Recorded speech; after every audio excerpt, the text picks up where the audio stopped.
My party is the Way of Georgia.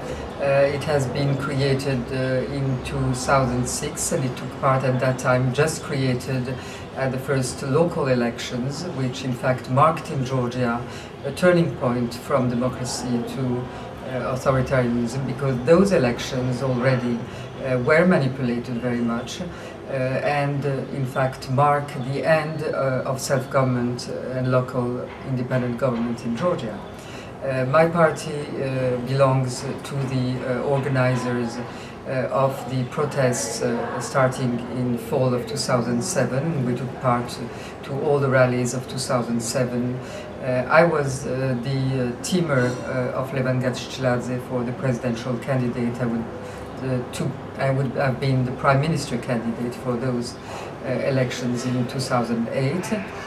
My party stands among the opposition parties as the most obviously pro-European. That's the standing of our party, pro-Western, favoring Euro-Atlantic integration of Georgia, but also standing for Georgian traditional political values and the stronger development of Georgian regions. And also I have to say that my party was one of the initiators of the 9th of April movement and also of the pro-Biden rally of this 22nd of July.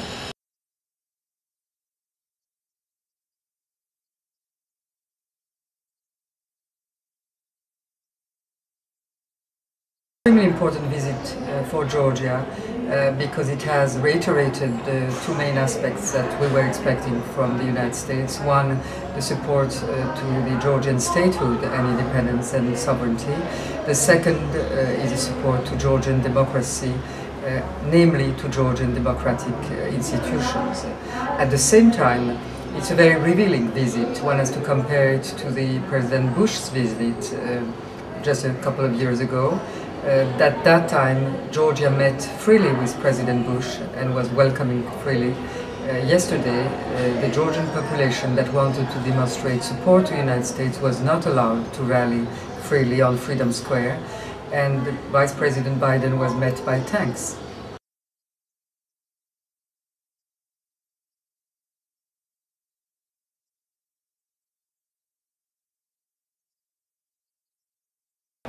Well, it's more than 100 days that the Georgian opposition has been leading the street protests and the mass rallies in this country. It has been 2 years that the Georgian population is really coming out to protest the lack of democracy in this country and to protest more recently the loss of the war and the responsibility of Mikheil Saakashvili in the lost territories.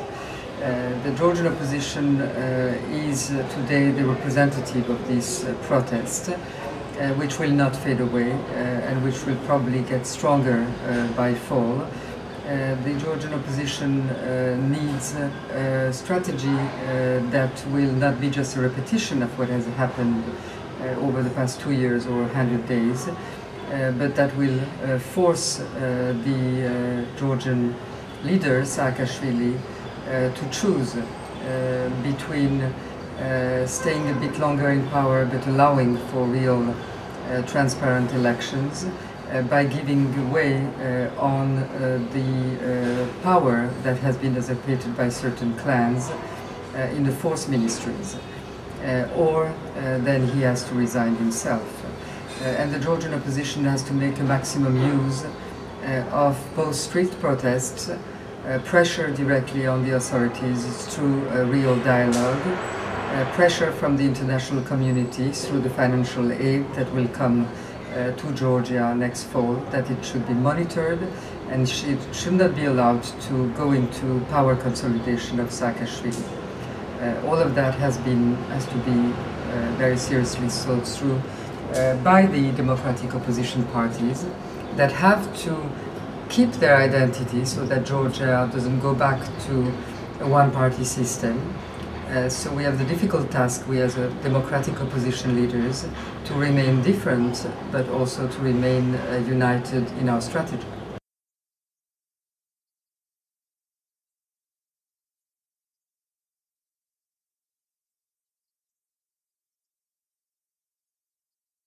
It's probably one of the countries in which to be an opposition leader and to lead an opposition party is the most difficult, because our financing has been cut, state public financing has been cut for the last 2 months and restored only a few days before Biden's visit, probably because of Biden's visit.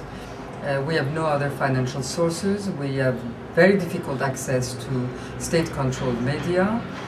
We have a population in the countryside that is under intimidation and pressure. So the activists are imprisoned every other day. So the conditions are very harsh, but at the same time there is a wide support of a population that wants really democracy, that knows what democracy is about, and that is ready to fight for democracy.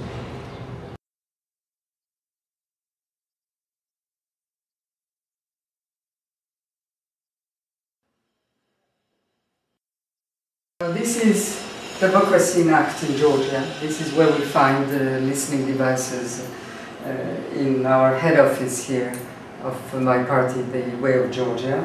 There was one here and one in the main meeting room where we usually have our consultations with the other opposition parties. The investigation has not started and most probably will not start, as most other investigations in this country.